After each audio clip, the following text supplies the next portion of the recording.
kumain.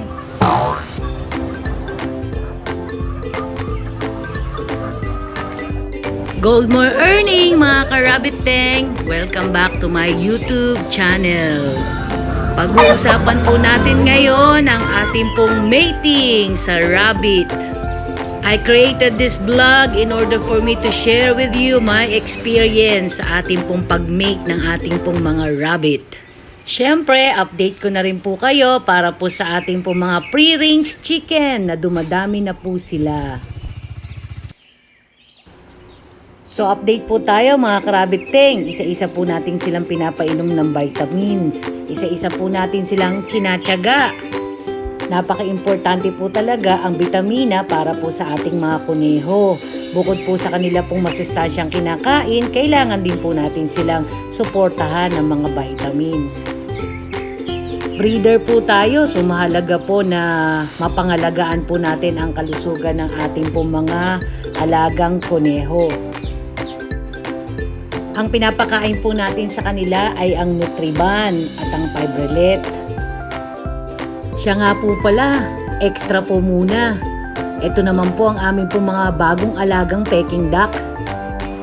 So balik po tayo sa ating pong rabbit tree. Ang ating pong mga alagang kuneho ay pag-usapan natin.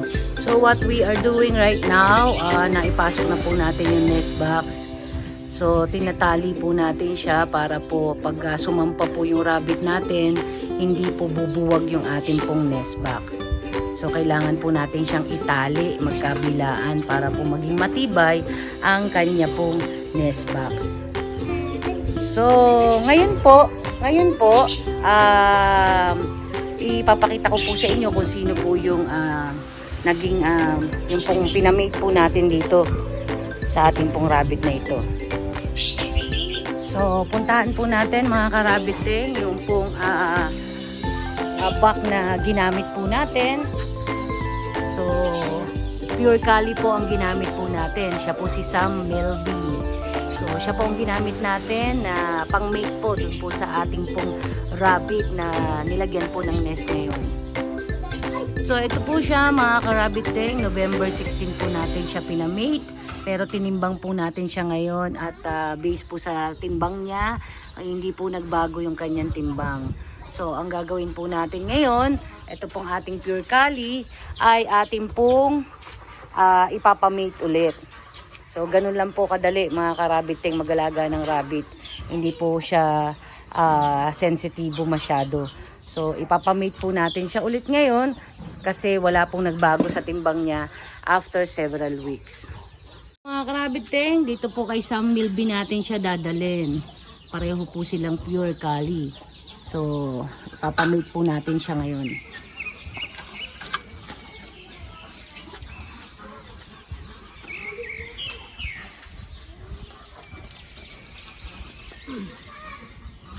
Oops. Ayan, dapat dahan-dahan kasi po pwede silang mabalian ng buto. So, ayan, tingnan po natin. Kailangan po natin bantayan. Kailangan po may successful po tayo kahit pong isa. At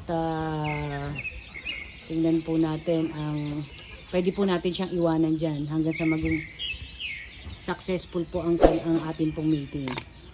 Ayan, kung maririnig nyo po mga ka-rabbit tang, umiiyak po ang ating doe. So, means to say, hindi po niya gusto. So, alam naman po natin lahat na territorial po ang rabbit tree. So, still, observing po tayo what will happen next.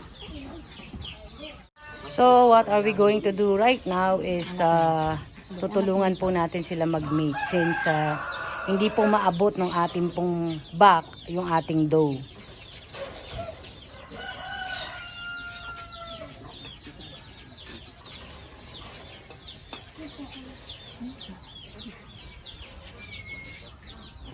Lambot eh.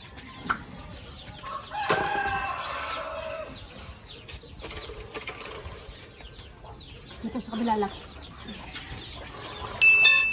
Mahulog ka. Patong ito. Uy, op. dito ka naman. So by this time, medyo nahihirapan po tayo kasi kung mapapansin nyo po, ayaw po talaga ng ating pong dough na ma-mate po siya ngayon. So we are trying our best to help our back. So alam naman po nating lahat na kapag hindi po hinimatay ang ating pong back ay posible pong hindi po siya na-done. So ito po yung aming mga obserbasyon na nakikita po dito sa farm. Pero still, we are trying our best to help our back para po makapag-mate po tayo ng successful. So again, kapag hindi po kaya ng back ang dough, tinutulungan po natin sila para po magkaroon po tayo ng successful. As much as possible po, makatatlo po sila, minimum. So inaangat po natin ang likuran po ng ating pong dough para po maabot ng ating pong back. Napaka-importante po na mapili po natin ang kalidad na back para po sa palahi po natin sa ating pong mga dough. As much as possible po ay pareho pong lahi.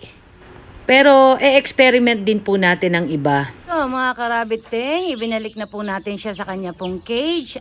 Hindi po successful ang ating pong mating po ngayong araw na to. So magpapaliban po muna tayo ng ilang araw, mag-observe po tayo ulit what will happen kung baka po wala lang siya sa kondisyon. Importante po na matimbang po natin ang ating pong mga alagang kuneho, mapabak po man siya o mapado para alam po natin ang tamang timbang po bago po prior sa ating pong pag-mate sa kanila. Kailangan po may maayos po tayong record dahil sa dami po ng alaga nating kuneho, malilito po tayo. At importante din pong malaman kung kanino po natin siya pinamate. At ang pinakamahalaga po talaga ay yung record po ng timbang ng bawat kuneho po natin. Kapag may pagbabago pong nagaganap sa kanila pong timbang, dalawa lamang po yan, it's either po buntis sila or sobra lamang po silang tumaba. Napakarami pong senyales na buntis ang ating pong alaga. Katulad po nung nauna ko pong vlog, na-share ko po sa inyo doon kung ano po ang mga senyales ng buntis na rabbit. Si Lucky One po namin ito mga karabiting. Kung mapapansin nyo po, F1 po siya. Magkaiba po ang kanya pong tenga. Yan ang aming pong Lucky Charm dito po sa farm. Yun o. Trial po tayo mga karabiting. Tingnan po natin kung magiging successful po ito. So, tayo po ay nag-experiment.